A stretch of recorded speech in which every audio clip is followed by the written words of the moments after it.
On today's episode of Back to Paranormal, we're going to be talking about true Christmas miracles. And we may get a visit from a very, very special Christmassy kind of guy on today's episode of Back to Paranormal.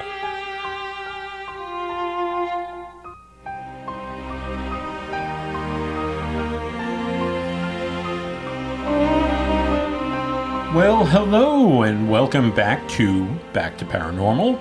My name is Brian Mitchell, and I'm one of the hosts, and my co-host here is the beautiful, the lovely, the really wonderful Christmas miracle. Oh, Brian. Marjorie. Hi. Hi. How are you? I love you. You're looking very holiday-like today. I'm feeling very holiday-like today. Yeah, and you're very beautiful. Look at you. Look at you over Thank there. you, sweetheart. It's because I'm looking at you. I love you so I'm much. looking holiday-like because Yeah. we're decorating a tree. I'm cooking in the kitchen. Right. I get hot. My cheeks get rosy. I get glitter on me. I guarantee you she's hot. I get glitter everywhere. Glitter everywhere. You have some on your cheek. Do I? A little bit. I like it. Our tree looks nice. I have We to got say. a good one. We got a really nice tree this year. Got a good one. Got it all the way out in the North Shore of Long Island, New York. I like that place. Yeah, and it's we picked out a nice tree. I have to say you picked out a nice tree because I kept looking, and you stuck with you know. I said this is the one. You- This is the one. But I entertained all of your other suggestions. You did. I did. Yes, and then we went right back to that tree. Well, we couldn't get it. I was very anxious to get it because it was pouring rain for days and days and days. And I wanted to have it for a certain someone's special birthday. But I was Thank like, you. okay, this is going to weigh 5 tons, and we're both going to have to go and get full-length plastic rain ponchos just to decorate them. Maybe even get electrocuted. I think we did pretty good. I think we We did pretty good. It looks great. Anyway, what are we doing today? We're going to be talking about true Christmas miracles. And Yes. Yeah. Aside from just the miraculous event of Christmas in and of itself, that's right. okay, there are a lot of miracles that happen in modern times. I know. You think that miracles were the only thing that would happen in the olden days. No, But they that still is not true. They still happen. They still happen, and a lot of them, actually. And, some things can be small miracles, and some can be big. And some, some people may not attribute them to, like, a higher power, God. And sometimes, and I believe this, sometimes people are used to facilitate a miracle. Well, we did do an episode on angels, and so this topic has come. Oh, what are you drinking over there? Oh, well, we have to boop on this We're one. gonna have to boot. So we have a good friend. His name is Adrian, and he's up in New York City, and he suggested a drink called Coquito. Coquito. It's a Puerto Rican holiday beverage, and there are people who drink this all year round, but it does have some rum in it. It has coconut. And what else does it have? Well, and I followed Adrian. I followed the recipe. Okay. To a T. To a T. I made the spice tea. I infused all of the warming holiday spices, cinnamon, clove, allspice, star anise, into a tea. And then I blended that with these like multiple coconut products. Right. And then you blend it with rum, and then you kind of have to let it steep like for a day or 2 or 3. And Some people make this with egg, but I've heard it's controversial, but it is. yeah, Some people prefer not to have it. It's a with egg. Puerto Rican, it's a traditional Puerto Rican drink. Yeah. And it almost reminds me of rum chata, which is something you can get. Oh yes, It kind of has that it does feel. have that vibe. I've had it, and it reminds me of a White Russian, which is Well, yeah, because it has the creaminess. It got the creaminess and the it doesn't have vodka. It has rum in it, but it's delicious. And so I say we boop. But I like for the it because it's holidays. infused with all those delicious holiday spices. So Adrian Here we go. and your lovely wife, thank you. Thank you for suggesting this. Merry Christmas to Merry you. Christmas to you And all of you. And all of you. And here we go. So we're gonna Boop. clink clink. Ooh, there we go. And I gotcha. okay now.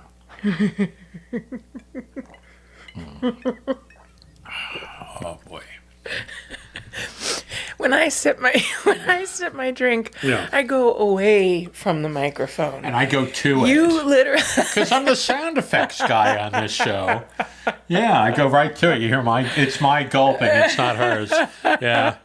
So, no, but it's really delicious. very It's endearing. You're trying to give them you're trying to give the audience the full the effect. flavor. The flavor. The flavor. No pun intended. But no, it's really a delicious drink. And thank you again, Adrian, and your lovely wife for suggesting this. And they are wonderful listeners of the show, but he's a very dear friend. Very lovely friends. Yes, and so thank you so much. Anyway, it's just us today, and we're going to have a special guest later on, and we'll bring him on in a little bit. But we're going to talk about true Christmas miracles. But I do want to just bring up one thing before, because this is our holiday. This is our Christmas episode. It is, and we're going to take a break for the holidays. We are Okay? going to take a break, so, And I just need to do a little shout out to the Hallmark channels for their sometimes horrible and sometimes wonderful Christmas movies.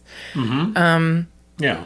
There are certain things that are about these films that I have a little bit of a, I don't know, it's a peccadillo, is that the word? Okay. Okay. Yeah. Like, they're sitting around at the Christmas cookie swap. Right. And they're all holding a steaming hot beverage with steam coming up out of the mug. They are. It could be hot cocoa, tea, Christmas coffee. It's Christmas, like molten lava Christmas in that cup. beverage, mulled cider, molten lava, steam coming out. Nobody holds the mug by the handle. Like a normal human. I mean, Lori Laughlin's hands are burning off. Singed. I think they're all kind of guilty of that. I think they're all, but I'm sorry, I'm picking on her. I think if you have the Hallmark Channel, or sometimes it's available for free during the holiday season, where people can kind of partake in it. But you'll notice most of the people, when they're holding, they're using this as a prop, a hot cup of coffee or cocoa or apple cider or whatever, they're not holding the handle, and so it's. I just said all of that. I know you just said that, but it drives me nuts. It drives me nuts. And I watch it, and I think it's just really funny because nobody's holding it by the handle. No one holds it by the handle. Yeah. So I mean, that's hot. So my other thing is. It's There's two. more? It's a two. There's more. There's Okay. just two more. Just two more. Bear with me, people. Good listeners, bear with me. Okay, we'll get to the miracles forthwith. Right. But Well, it's a miracle the People hands don't burn off. the hands don't burn off. That is a miracle. The Hallmark miracle. But they always have, the erstwhile estranged daughter coming to the small, Christmas town from the big city. And they always show up at their parents' home in a taxi cab. Exactly. Nobody picks them up. goes, nobody can be bothered Yeah. to go pick up this person you haven't seen on Christmas in 15 years. It's a heartwarming story about family, but the family Nobody doesn't care wants to enough come and pick scoop you them up yeah. from your airport. Okay, so that's it. I think Then the last one, and then I'm going to let it go. Oh, there's a okay, third there one. is. I'm sorry. Bear with me. I will tell you there is more than three. There are more than three. Yeah. That is true. But these are the ones I just want to hit tonight. Okay. Okay. They also come with like a rinky-dink little wheelie suitcase for the 5 or 6 day stay. Yeah, so it should be a pretty full suitcase Right. in theory. Right. Yeah. Okay. Right. Looks like they're light as a feather. And Right. as these 6 day stays unfold as you watch the film. There's a different coat for every day, for every event. For every scene, there's a different outfit. Yes, there's a different... Yeah. Everybody knows that a coat, you can't pack the coat. There's not enough room in the carry-on, in the overhead compartment for 5 coats, Candace Cameron. They're just bulky. Well, I don't blame the actors for that. But the people producing it, I guess. Okay, I got it off my chest. You got it off your chest. Beep, beep, beep, beep. There you go. So anyway, well, let's clean this up a little bit. Let's do. Yeah. So, we've been looking for stories of real Christmas miracles. There's a lot of them. And, of course, you mentioned, the birth of Christ. But there are so many of them, and they range. Some of them seem like small miracles. Then there's big miracles. And what's the first one you're going to lay on me here? Ooh, okay. Well, I have a couple that I read about. There are books about this. How about if I start off with a minor one? Oh, yes. And I don't think it's so minor. So, a family. This was maybe about 30 years ago. I want to say about 30 years ago. The father was living with them in the house with this whole, his family, mother, father, and, kid. But the father was in the house, and he was cohabitating, and he was not doing well. He was dying. And so his wish was to live long enough to see the new millennium. So, about 24 years ago. So the story goes... Basically, all of a sudden, this dog, and they didn't have a dog. This dog just wandered in and kind of just hung out. Into the house? No, just outside on the front lawn. Oh. And so the dog they kind of adopted the dog and, fed the dog. They didn't bring the dog into the house, but the dog was outside. And when they'd go and do something, if they were walking around the neighborhood, the dog would follow them and kind of stay with them and watch. And then when they came back, the dog would come back and follow them back home.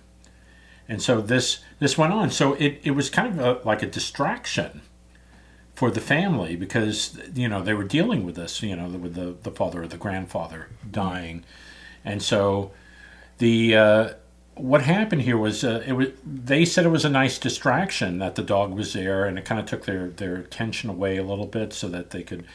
but anyway, the grandfather, or the father, we should say, he lasted until January 2nd of the new millennium. Oh, wow. And so he got to see the new millennium. He got to be in it, and then he passed away. But the day that he passed away, the dog disappeared. Wow. And so it's not...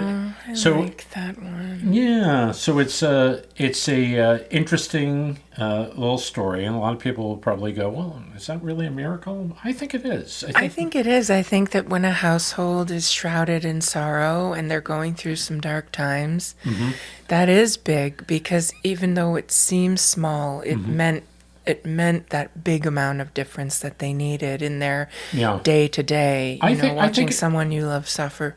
Yeah, especially a dog, and it seemed to be a very friendly dog. So it just showed up on Christmas Day. No, it showed up before that. But it's, to me, it's kind of because it got them through Christmas, and then through New Year's, and then he passed away, and then the dog just basically disappeared. My work here is done. So a lot of people do feel that the spirits of their pets, are angels. Many people feel that. Well, yeah, I think a lot of people do. Because I guess angels can incarnate in a lot of different ways. Agreed. Right? Yeah. Yes. So maybe that's what happened, or maybe they used the dog as I hate to use the word tool, but they use the dog as a way of helping the family. And coping mechanism. Yes, exactly. I like that one. That's a good story. Thanks for finding that story. Yeah, that's an interesting one, right? Yeah, I thought it was heartwarming. So what you have one? Well, for us? I guess a lot of people could say mine isn't much of a miracle either, but in my mind it is. In 1914, a couple months after World War I broke out, on Christmas Day, there was this just unanimous between British, French, and German troops. They just, the couple days leading up to Christmas and through January 6th, the troops refused to fight.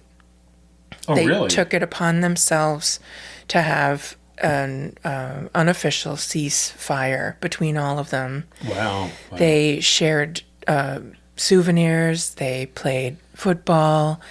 They allowed together. But you have to understand that they're being ordered to do this fighting. Oh yeah, no, I know. Yeah, I know. they're still human beings, Right. you know, and even though they might be so-called enemies, they're still, Humans. Human yeah, beings, mankind.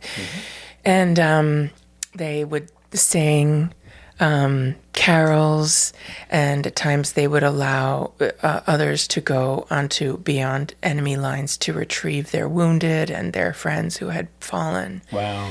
And so the higher ups got wind of that this had happened. So then in 1915, they were actually encouraging the opposite, because they figured, oh, well, the British are going to think that we're going to do this again, and be all chummy because it's Christmas, and now's the perfect opportunity for us to take them, to make advances and brutalize our enemy. And the soldiers refused to follow those orders, and they did another self-imposed ceasefire. So Wow. I don't know if that qualifies as a miracle, but if you think about how many lives that brief moment of peace saved on those few handful of days, I think that's pretty miraculous. And it was inspired by the kindness of Christmas. Wow. So That's very neat. I thought it was neat. That's very neat. I mean, you hear stories like that. I mean, I think it's kind of weird, though, that they go, they become friendly and they sing Christmas carols and all that, and then basically, right after the holiday, they're blowing up each other. Yeah, I know that's weird, but at the same, you have to think, like, they have been conscripted, they have been ordered and commanded to do this by their king or whomever, and they're all suffering. Yeah. They're all suffering. So I think that being able to tap into your humanity and I think it's a great story. yeah. I have one here, and this is about compassion for other people. And I think we need more of this, especially in this country. We're all, especially with the recent political climate, and one side hating another side. We're all people, and if somebody has different views, that's no reason to alienate them. I don't care if it's family or whatever. You're still family. I agree. And we're still people, and we still love, and we still appreciate, and Christmas is a good time to kind of smooth over all that stuff. We all have needs, and we all have love, and we should be extending that love to even people with different views about things. So that's my wish, that people try to do that. But there's a story, and this comes from, I guess, maybe about, I want to say maybe 20 years ago. It's probably around the same time frame as that other story. So a police officer, I guess there was a woman with 5 children living in a hotel. And she couldn't make enough money to get an apartment, because you have to, to get an apartment, you got to come up with the down payment for the apartment. And a lot of places want like a security. Right. And they want good credit and all that. And so anyway, she had found an apartment, but she couldn't come up with a down payment. And even though she tried, that didn't work. So anyway, a police officer kind of helped her, and they had some program called Shop with a Cop. Interesting. And so basically, she went with this police officer, and they would go to a store and they would buy things that she needed, toys and clothes and stuff like that. And so that would be covered, right? But this police officer actually took it to the next level because he found out about her story.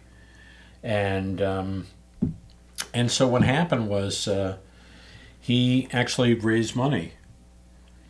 And he raised enough money for her to have 3 months' rent and the down payment paid for an apartment. I like that. And he used Facebook and he used social media to try to raise this money.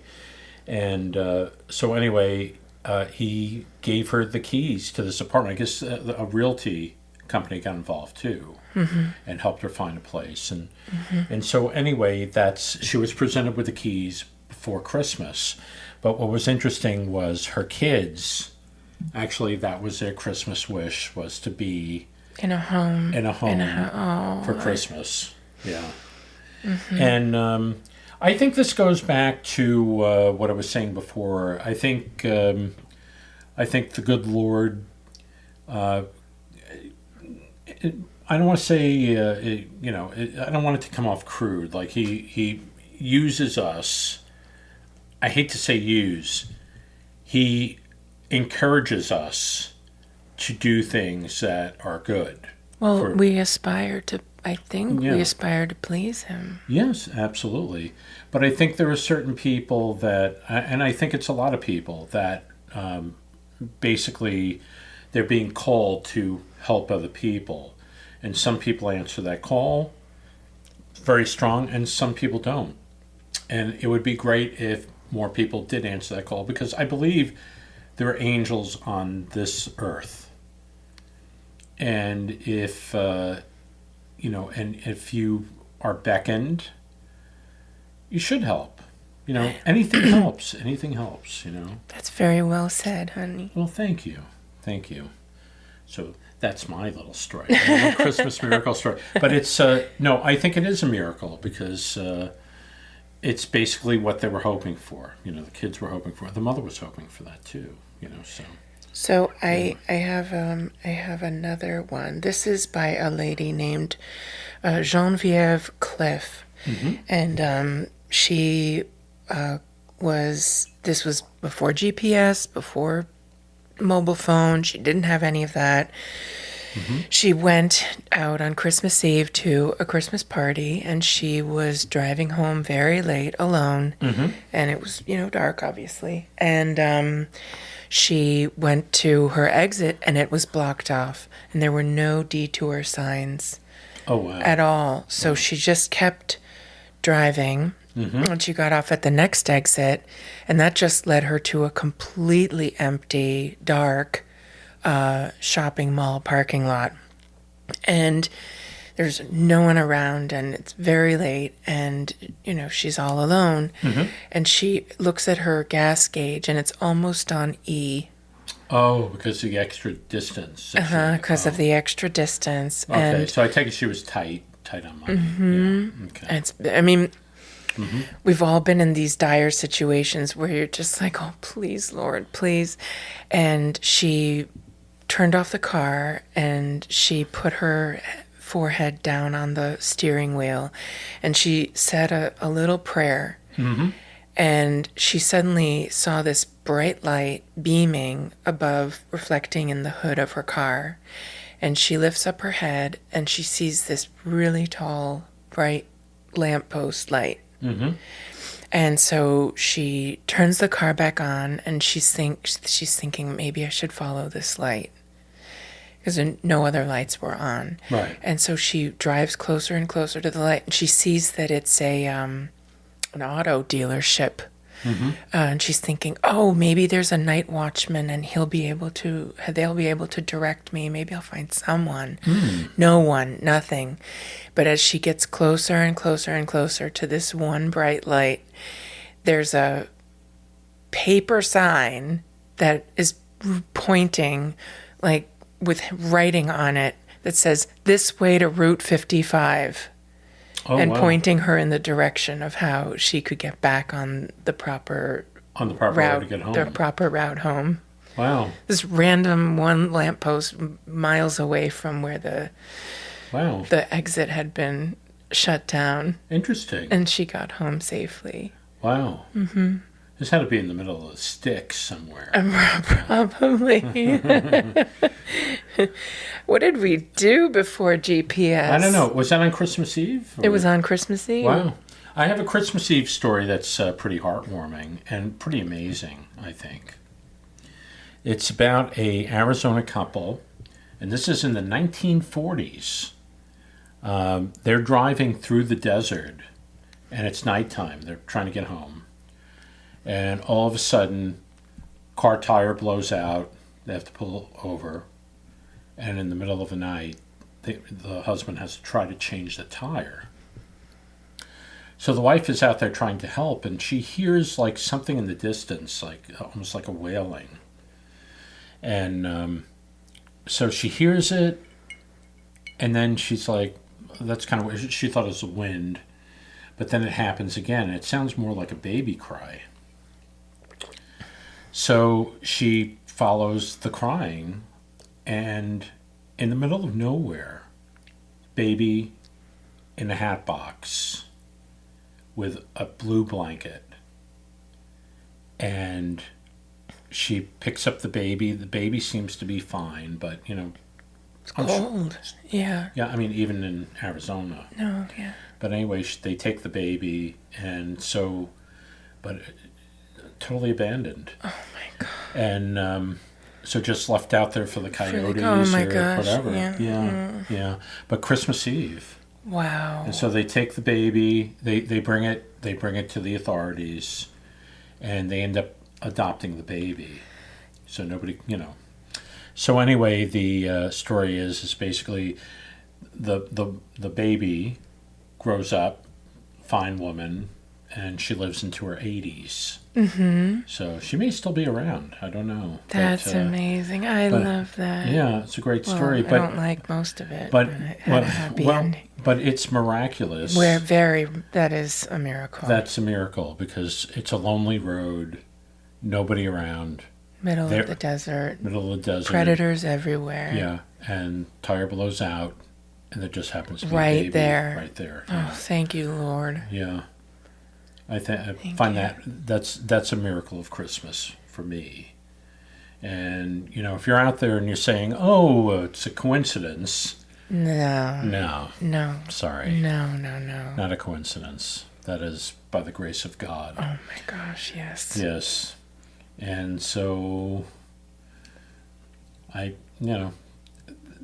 sure there's a lot more stories like this. We don't, they're not always published. People don't always tell these things. And, and people do chalk up things. So we talked about this before in the show. People chalk up these things as like, oh yeah, it's just, this just so happened that they were there. The tire blew out. Yeah. And it was an abandoned baby right there. Yeah, miles of desert. Miles of desert. Yeah, so, no. But anyway. What you got? Thank the Lord. Amen. I feel like we're one-upping each other here. I don't want to one-up. I'm not going to one-up you. I think you should have saved that one for the very end. Oh, I may have a better one. I don't know. Here we go. But what you got? I do. I have a couple more. Hold on. This woman, her name, sorry, it's slipping my, Peggy King. Okay. She, every year, she would volunteer as an elf for some special needs children of a residential school. And they would, it was kind of hosted like by the Lions Club, and they would host it at the local firehouse. Mm-hmm. And they would bring the children from the school, and she'd dress up as an elf, and she would have all the gifts wrapped, and she would help Santa pass out the toys for the children. Mm-hmm. And she was all ready to get the show on the road, and she finds out that it's not 40 children, it's 60 children in attendance that year. Oh, wow. So she's thinking, oh my gosh, I cannot send 50% of the children home with nothing. Mm-hmm. And so she's driving to the firehouse, and she's dreading it. You know, the children are about to arrive, and you know they've been, you know, they're hoping and praying for them. It might be the only gift they receive all year at all. You know? Yeah. So it was way too late to buy more, and she's completely stressed out. But they get to the firehouse, and she's walking up the hill, and this strange man gets out of his car at the same time, and he's kind of walking up to them, and he looks a little bit confused because she's dressed up like an elf, and he looks at them and he said, "Isn't the vote here today?" And he had there was a special referendum for a vote, and they said, "No, not at this firehouse. We have a Christmas party today." And so the man shook his head and he said, "I don't know why I thought it was here. I'm so confused." And then he's kind of about to turn back to his car, and he turns around and he looks at them and he says, "If there's a party that you're going to, why do you have such, you know, sad face? Why are you so sad? What's with the long faces?" Mm-hmm. And she said, "Well, we're here for a gift giving for these children, and we just found out that we're 20 gifts short." And he said, "How many do you need?" And they said 20. And he said, "I'll be right back." And he runs to his car, and he shows up with 20 fully beautifully wrapped gifts, because he was Major Tom Quigley of the local Marine Toys for Tots program, and he was on his collection run to collect all the toys to give that very night. Just happened to have that number. Mistakenly, no, he had plenty more in his, but he was able to supplement. Truck. Yeah, he was able to help, you know, that is a Christmas miracle. Yeah, I mean, I Just know happened to be there, I know it's just toys, but it still is the look on the little children's faces. And no, Christmas and toys kind of go together, you know. And if you know, kids are expecting toys. They're expecting Santa Claus. Yeah. And one little girl was there, and she had been asking for an easy bake oven for years. And he gave her one. Oh, he gave her one. And she was like, "This is the best Christmas ever." I know that feeling because for years, I was asking for Grandpa's weeder. It's a stand-up weeding tool. I'm telling you, it's the best $45 you ever spent. Wow. And I was too ashamed to buy it for myself. I was like, no, I will ask. I know someone will give it. I know if I know they will. And I kept asking, and finally I just gave up because everybody's like, "I'm not getting you a gardening tool for Christmas. I want to get you a nice scarf as if I need another one of those. I want to get you a nice pair of gloves as if I need more of those." So on and on and on. I kept asking for this wonderful stand-up weeder. It has a cast iron mechanism at the bottom with a push pedal, and you just, boom, dandelions, crabgrass comes right up. You're not going to break your back because you're standing up. Right. The best thing ever. And so I asked again. I said, "Okay, I'm going to throw a Hail Mary." No pun intended. And I was like, no, nobody's going to get this for me. And I get all these beautiful gifts, art books, architecture books, all the things that I love. And I was so happy. And I don't really want to ask for anything. Right. So I was like, oh, this was so unnecessary. This is so generous. This is so generous. And then all the presents were given out, and all the wrapping paper was being shoved into the big garbage bags. And your lovely brother-in-law said, "Oh, wait, there's something behind the tree." And he It's like pulled out. just like at a Christmas story. Yeah.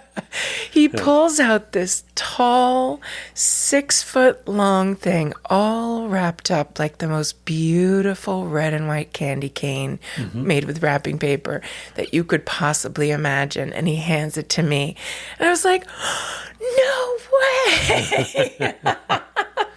And you got your... I was so happy. Everybody was looking at me like I had 5 heads, that I was literally in tears that I finally got Grandpa's weeder. I was so happy. Wow.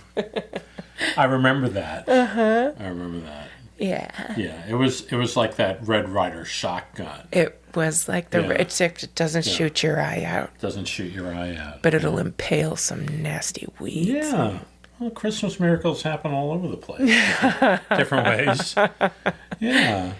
Well, that was wonderful, and I'm glad you got that. I have one more story, and I don't know if you want me to tell my story or if you want to tell your story.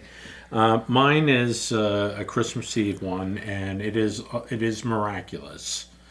So you want me to tell mine? I have one more. Okay. Hold on. This is actually pretty amazing, and it's for all you New Yorkers out there. Oh, all the New Yorkers.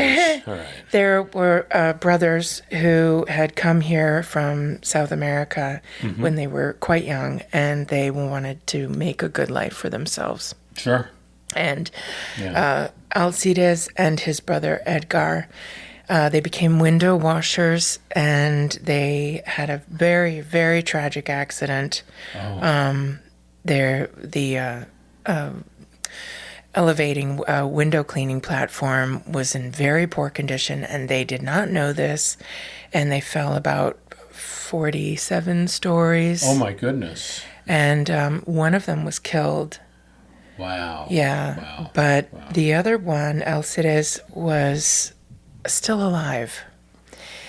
And That's miraculous. unbelievable. Yeah. And the New York Fire Department said that lifting him up off the pavement, they could tell he was even trying to stand.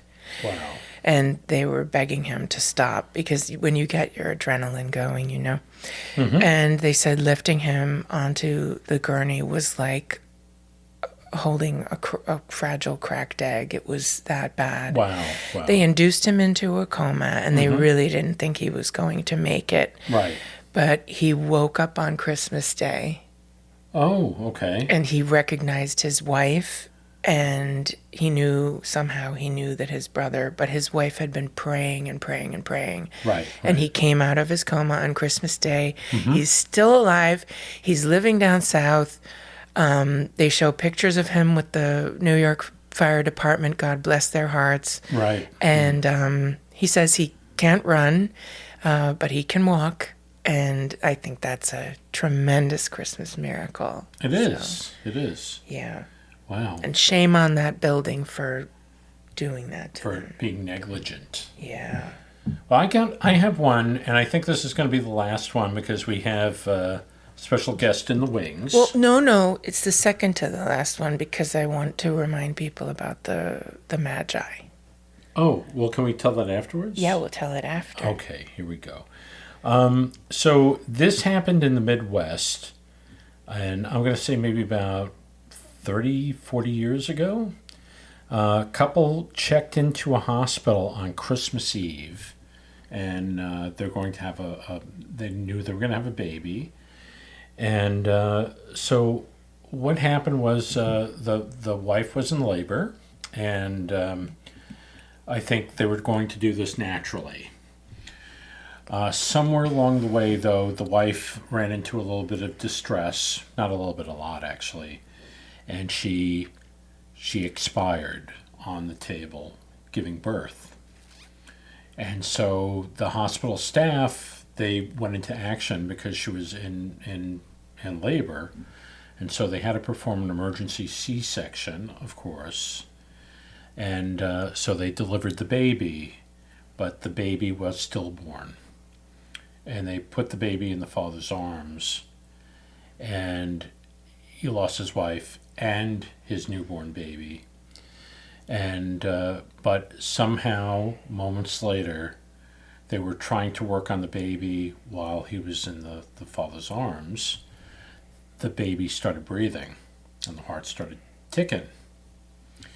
But the amazing thing after that was a few moments later, his wife her heart started going too, and she started breathing, and she came out of it okay. So, Wow. yeah, so they tried to. Unbelievable. So after this happened, they were trying to find out like what happened. They really had no clue what happened. Unbelievable. They didn't know why they were why they why the wife passed away on the table. They don't know how they kind of revived. I mean, they have no explanation for any of it. And so it's a very interesting story, but it happened on Christmas Eve. So I'm sure the husband was praying heavily for a Christmas miracle, and that's the ultimate Christmas miracle, I believe.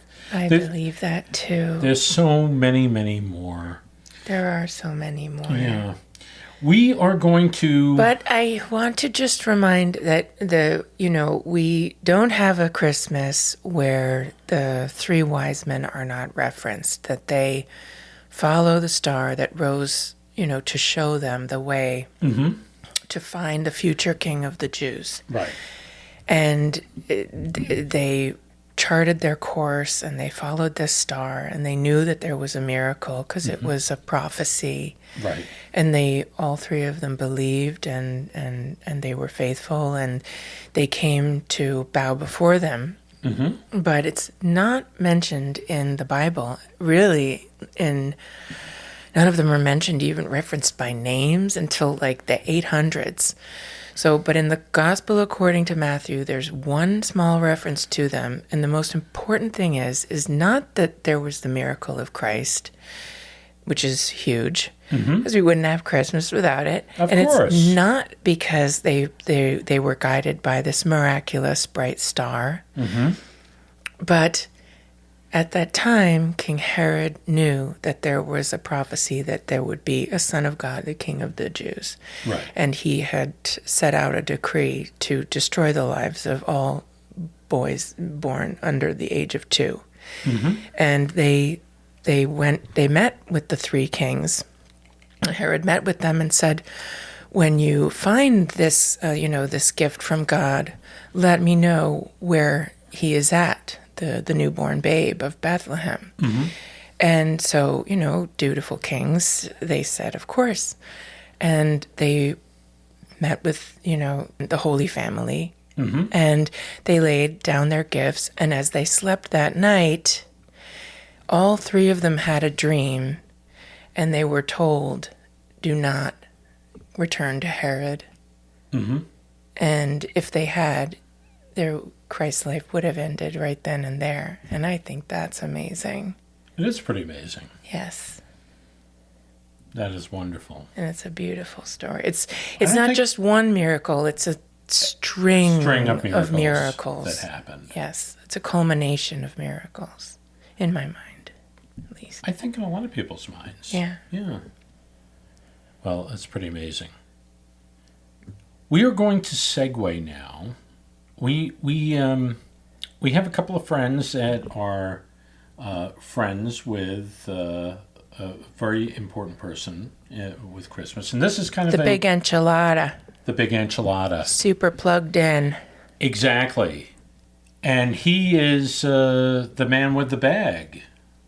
Indeed, he is. But anyway, they made arrangements. He is very hard to contact around this time of year. And but we were able to get him here to do a little interview with us about what he does. We had a lovely visit. We had some red wine. We did. It was a nice time. It was a nice time. So anyway. Santa's a good man. Oh, you just revealed it. Oh. Well, that's okay. I think people know. Anyway, in a departure from what we normally do, here now is the one and only Saint Nick. Santa Claus.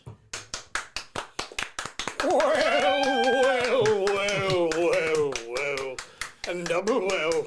Why, it's been so long since I've seen the two of you. So glad to be here. Oh, Marjorie, you've got that voice, that wonderful, wonderful voice. You can melt the knees off the toughest man and just turn him into rice pudding. And you, my good friend, my pal, my buddy, I've known you for over 30 years of your life. What's your name again? It's Brian Mitchell. Brian Mitchell. You're really a hoot. You noticed that, huh? Yeah. This was. I'm so glad you're here because I've never seen you in person, and you made a special trip from the North Pole to come down here. Yes, and I did. And what I was surprised about is the fact that you came in here and you were not wearing your Santa gear. No.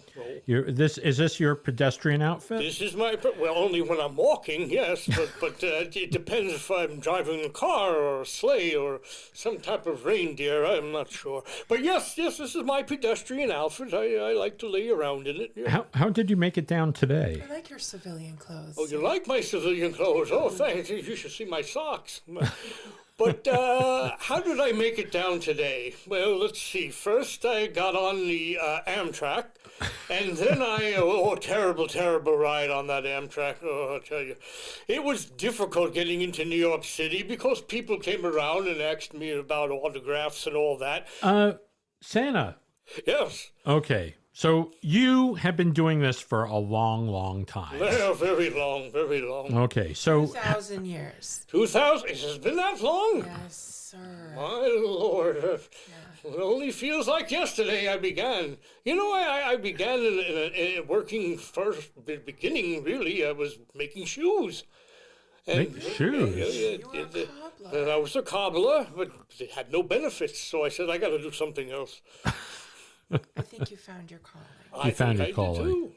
What do you consider the perks of the job? Well, first of all, making the little children happy.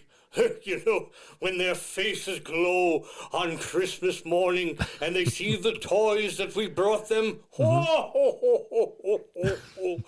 a thrill. What a thrill. Some other perks, I guess, well, Mrs. Claus, she's not here right now, but she makes me cocoa. Very good cocoa. Nobody else can make cocoa like her. She puts a little bit of vodka in there, but you know, that's the way it goes in the cold, you know. How long have you and Mrs. Claus been married? Oh, let's see now. I've been doing. How long, dear, did you say I was doing this? 2,000. 2,000 years. We've been 2,000 years. Well, that is a lot. Mrs. Claus and I, we met just prior, not too long, maybe about 2 years before I started doing this. But it's a long time to hang, babe. Don't tell that to Mrs. Claus. I wouldn't want her to know if I said that. How do you get along for that long? I mean, it's kind of rough a little bit, don't you think? Well, it's not easy, but we keep romance in our life. We have a little dinner, a little candlelight, a little music. We go to our favorite restaurant. She goes Tuesdays, I go Fridays.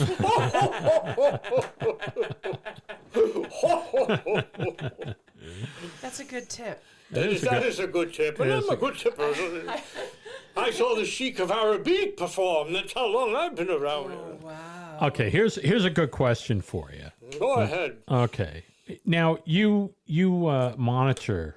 How do you monitor all these kids from around the world in order to bring them gifts? You know, how do you know what little Johnny wants in New York City? They send me letters. Oh, okay. They send me letters to the North Pole. Everybody knows that. Oh, we have a big assembly line of mail carriers and people who turn over these letters to me, and I read every single one of them. Are you a speed reader? No, I'm not a speed reader. I once was a speed reader. Or maybe I drove a car. I'm not sure. So what is the qualification for you get a rotten kid? He still writes to you. How do you know if he's rotten or not? There's room for everybody on the nice list. There's room for everybody on the nice list. But that's not what he asked me, Marjorie. He asked me, what do I do about the nasty kids? Well. You know about coal? Yes, I do. Well, we put them to work. That's what we do. We got to keep this place warm, And if by Christmas time they've changed their ways, then we give them what they want. If they don't, another year of shoveling coal. Wow. They do get spoiled, I am They sure. do get spoiled. Sure. Like, they get spoiled like potato salad out in the hot summer sun. How do you get all around planet Earth in one night to all these children? It must be exhausting. Do you think that's easy? It's magic. Oh, it's magic. It's Yes, magic. I imagine. I do have a question, and it's a two-parter, Santa. Oh boy. Oh, yeah. A two-parter? Yep. I really have always wanted to know this. As you know, I love music. I love it. I couldn't have my life without it. And I have my favorite Christmas song, and then I have my favorite Christmas carol. What's your favorite Christmas song, and then what's your favorite Christmas carol, if you would be so kind? My favorite, well, I'll answer the second part first. My favorite Christmas carol, she lives somewhere in Brooklyn, but don't tell that to Mrs. Claus. My favorite Christmas song, well, that would happen to be the Chipmunk song. Love the Chipmunk song. I love that Oh, one, too. what a It's not wonder. my number one favorite, but I Love the that Chipmunk one. song, yeah. That's a good You know, I knew them, the Chipmunks. We used to have dinner together. Alvin, Simon, and Theodore. Alvin, Simon, and Don't Theodore. say. There was another brother. His name was Zeppo, but he didn't do much for the act. And excuse me, no, that was the Marx Brothers. Pardon me. Oh, brothers. Brothers are brothers. What's your favorite? I've never asked you that question. What, my favorite what? Christmas song and Chris- your favorite Christmas carol. It's The Most Wonderful Time of the Year Okay. by Andy Williams. Oh, yes. And I think Hark the Herald and Angels Sing. That's a good one. Bringing up Brooklyn, why do you have any idea why all these, when you watch these Christmas movies like Elf, it seems like all the people that play Santa Claus have Brooklyn accents. That's right. Do you have any idea why that is? Yes, because all the movies that were made in the 1940s, everyone came from Brooklyn. I did not know that. I did not know that. What about Ed Asner and Elf? Ed Asner and Elf. Yeah, that was it. What, a 90s, 80s? I felt like he did a pretty good impersonation Did he do? of you. I think he did. do a Brooklyn accent? Did he have a Brooklyn accent? He kind of sounds New York in there. There was some New York swag. Yeah. I wouldn't peg it as Brooklyn, darling. Right. I thought he was Swedish. But I am Santa Claus. I'm coming off to... No, never mind. You're pretty tall for Santa Claus. Yes. And he's always referred to as like this merry old elf, like right? short and stout. Short and stout. Yeah. With a And bowl full of I mean, you're a little jelly. bit stout, but you're looking I pretty beg your good. pardon. You are a lot more physically fit than I was envisioning, and I it's just popular culture has painted you in a certain way for a very long time. Right. It's just And- really fat guy. Like on the brink. Like Yeah. 2,000 years. Yeah. Oh, Cardiologist telling you the same thing. Yeah. Over and over. Because Santa's basically, every time he goes to a house, he's eating cookies, Right. cake, lots of cake and cookies. they leave me Oreos. Do you know what it's like to have Oreos? Oh, Lord. I used to sit through a whole Johnny Carson show and eat a whole bag of Oreos. Tough. It's hard to walk away from that, It's the cookies and the milk, right? You got to drink the milk and you got to eat the I cookies. guess it's obligatory. Yeah. It's in the I mean, how's your rider. sugar level? Oh, my sugar level's not bad. I went to the cupboard the other day and I saw we still had half a bag. But, but we're running low on the honey. That's something they're There fine. you are. I have been looking all over creation for you. Well, Mrs. Claus. Do you have any idea what is going on in the North Pole right now? What? And you're sitting here giving an interview. What's going on? Well, first of all, it's the middle of December. The toys aren't done. The elves are starting to form a union. They want more pay. They want better working conditions. Oh. And then the Grinch stole my milk chocolate, hot chocolate recipe. No. Yes, he did. No. He took it right out from under me, right from the box. I don't know what to do about that. Dear Lord. Well, you have to get back. You can't be lollygagging around here talking to people. Well, I'm not, dear. I was having an interview. They were trying to ask me about the reindeer's diet. It's for the Back to Paranormal podcast. Oh, I listened to Back to Paranormal. You're Back to Paranormal? Yes. We are. Marjorie. Oh, much? And you must be... Are you Brian? I am. Oh, my goodness. I didn't know. But you got to wrap this up. You really got to wrap this up because you know what?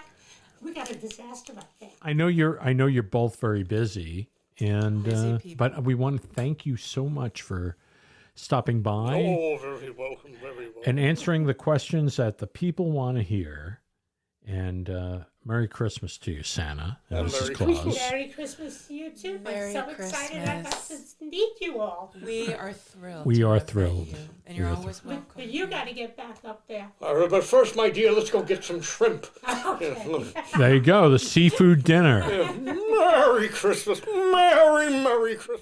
That was so much fun. That was a lot too of much. fun. I was not expecting it to be like that.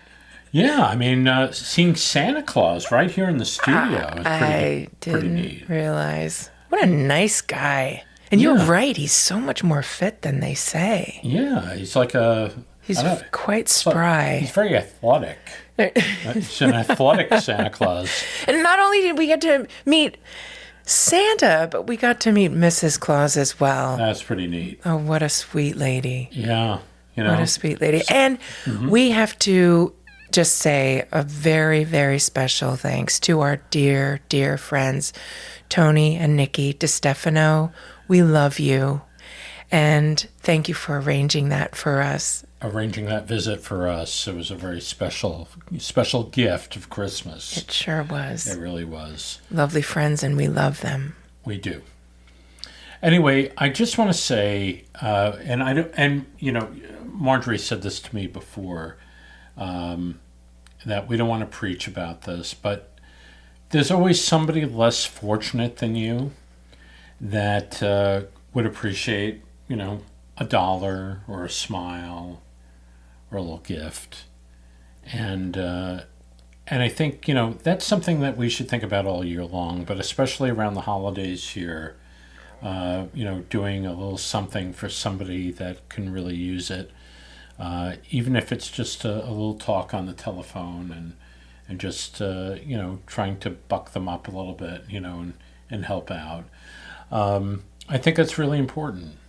It is. And if everybody It did, is. if everybody did that, I think people would be a lot better.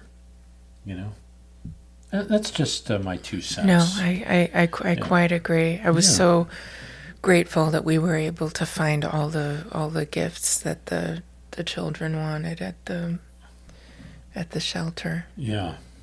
Well. It's the best gift. Yeah. It made me happy. Yeah, makes me happy. Anyway, I want to wish everybody, we're not going to be back until after the first of the year. We're going to take a little Christmas break, a little holiday break, New Year's, and then we will be back with some really fun episodes. And we're going to have some people back. We're going to have some new guests, and it should be pretty neat. A whole new year. A whole new year of Back to Paranormal. Back to Paranormal. Podcast. So you need to come back and visit us. And you have any last words on 2024? Merry Christmas, happy holidays, and all the best to all of you in the new year. And don't forget about us. Don't forget about us. Merry Christmas, Happy Hanukkah, Happy Holidays. All of it. We just want you all to have a wonderful rest of this year and a wonderful 2025. So thank you for listening, everybody. We Thank you for appreciate listening. We love you very, very much. And God bless you. And we will, God bless you. And we'll see you next year. 2025. Yes, on a new episode of Back to paranormal. Okay, God bless you all. Good night. Good night.